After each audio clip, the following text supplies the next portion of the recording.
Bunch of information, you can read it for yourself, but I'm looking at areas. This is a 3 by 3 rectangle, so it's got an area of 4.5. This one says has an area of 3. This one has an area of 5, and this one they give me an equation for. So it says let G be defined right here. So one thing before I start is G prime of X. If you take the derivative of this, you're just plugging X in. So this is a picture here of f of X, but it could also be G prime of X. So it says find G prime of 0. G of 0. G is a function of X, so G of 0 would be the integral from -4 to 0 of f of t dt. So -4 to 0, so that area is 4.5. That area counts as -3, so I'd get a 1.5 or 3/2. If I'm finding G of 4, so G of 4 is the integral from -4 to 4.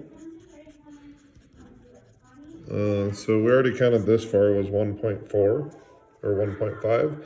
Then that area is 5. So if we split this up and then go from -4 to 1 plus the integral from 1 to 4. So this part is equal to 6.5. And this part they gave me an equation for, so it's -x squared plus 5x minus 4. So if I take the antiderivative, I get -1/3 x cubed plus 5/2 x squared minus 4x evaluated from 1 to 4. So if I plug in a 4, I get what, -64/3. 4 here would be 16, so 2/840 minus 16. And I'm going to subtract. If I plug a 1 in, I get -1/3 plus 5/2 minus 4. So if I take these and put them with the parts they go with, so we'll go -64/3 plus 1/3. And then we can go 40 minus 16 is 24, minus 5/2 plus 4, so 64/3, -64 is -63/3 is -21 plus 24 should be 3 plus 4 is 7. Minus 2.5 is 4.5, so what, we get 11. Okay, so I got that right.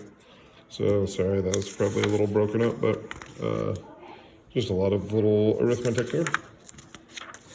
Next it says find the absolute minimum value on -4 to 4. So when we have minimum values, we have what do we call our candidates. So -4 is a candidate, 4 is a candidate. And then any of the critical points, which critical points are at -1, except that's a max, so because derivative's going from positive to negative, so 0 is the next one.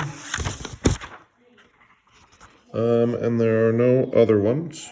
So at -4, G of -4 would be 0, because it would be the integral from -4 to -4. We already calculated G of 0. Which was 1.5, and if we calculated 4, we got 11. So I have I'm not going to write it, but I have an absolute minimum of 0 at x equals -4. I could have looked at the picture and told you that, because this area, we went up some amount, we went down 3, so however much we went up, we didn't go down quite that much, then we went up and up again, so the minimum had to be here, the absolute minimum. So easiest way is to list the candidates, say this is the smallest y value of those candidates. Then it says find the in places where G is concave down. That's code for G prime negative, or sorry, G double prime negative. G double prime is the slope of this picture. So we'll go from -2 to -1/2, from 1/2 to 1, and from 5/2 to 4. So I'm not going to write that out for you, but it's -2 to -1/2, 1/2 to 1, and 5/2 to 4. Would be the places where concave down. My justification would be those are the places where G double prime or F prime are negative. All right, thanks guys.